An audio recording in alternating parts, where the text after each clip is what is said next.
Hi friends, welcome back to our gold rate Telugu channel. అందరికీ నమస్కారం. పసిరి పిల్లకు స్వాగతం. ఈరోజు తెలుగు రాష్ట్రాల్లో ముఖ్య పట్టణాలైన హైదరాబాద్, విజయవాడ మరియు విశాఖపట్నం నగరాల్లో బంగారం మరియు వెండి ధరలు ఏ మేరకు ఉన్నాయో మనం ఈ వీడియోలో తెలుసుకుందాం. ప్రతిరోజు మన వీడియోలో బంగారం మరియు వెండి ధరలకు సంబంధించి ఖచ్చితమైన సమాచారాన్ని మీకు అందించడం జరుగుతుంది. కావాలంటే మీరు ఏ గోల్డ్ షోరూమ్కైనా వెళ్ళి గోల్డ్ రేట్ చెక్ చేసుకోవచ్చు. ఈరోజు బంగారం మరియు వెండి ధరలకు సంబంధించి ఇప్పుడిప్పుడే లేటెస్ట్ అప్డేట్స్ అయితే రావడం జరిగింది. అంతకంటే ముందు ప్లీజ్ మన వీడియోకి ఒక లైక్ ఇవ్వండి ఫ్రెండ్స్. మీరు ఇచ్చే లైక్, షేర్, కామెంట్ మాకు ఎంతగానో సపోర్ట్ మరియు ఎంకరేజ్మెంట్ ఇస్తుంది. అలాగే ఇప్పటివరకు మన ఛానల్ని ఎవరైతే సబ్స్క్రైబ్ చేసుకోలేదో ఇప్పుడే సబ్స్క్రైబ్ చేసి బెల్ బటన్ యాక్టివేట్ చేసుకోండి. ఇలా చేసినట్లయితే ఎప్పటికప్పుడు గోల్డ్ మరియు సిల్వర్ సంబంధించిన లేటెస్ట్ అప్డేట్స్ని మిస్ కాకుండా నోటిఫికేషన్ ద్వారా పొందవచ్చు.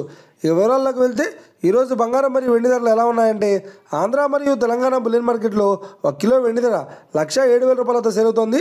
22 క్యారెట్స్ 10 గ్రామ్ 916 కేడిఎం బంగారం ధర 80,100 రూపాయలతో సేల్ అవుతోంది. 22 క్యారెట్స్ 8 గ్రాముల సవర బంగారం ధర 64,080 రూపాయలతో సేల్ అవుతోంది. 1 గ్రాము బంగారం ధర 8,010 రూపాయలతో సేల్ అవుతోంది. 24 క్యారెట్స్ 10 గ్రాముల స్వచ్ఛమైన బిస్కెట్ బంగారం ధర 87,380 రూపాయలతో సేల్ అవుతోంది. అలాగే 24 క్యారెట్స్ 8 గ్రాముల స్వచ్ఛమైన బిస్కెట్ బంగారం ధర 69,904 రూపాయలతో సేల్ అవుతోంది. ఇక ఇది ఫ్రెండ్స్, ఈరోజు బంగారం మరియు వెండి ధరలు ఎలా ఉన్నాయో తెలుసుకున్నారు కదా. మన వీడియో కనుక మీకు నచ్చినట్లయితే లైక్ చేయండి, షేర్ చేయండి, కామెంట్ చేయండి. ఇలాంటి మరిన్ని లేటెస్ట్ అప్డేట్స్ కోసం మన gold rate Telugu channel subscribe చేసి ఫాలో చేయండి friends. Thank you for watching.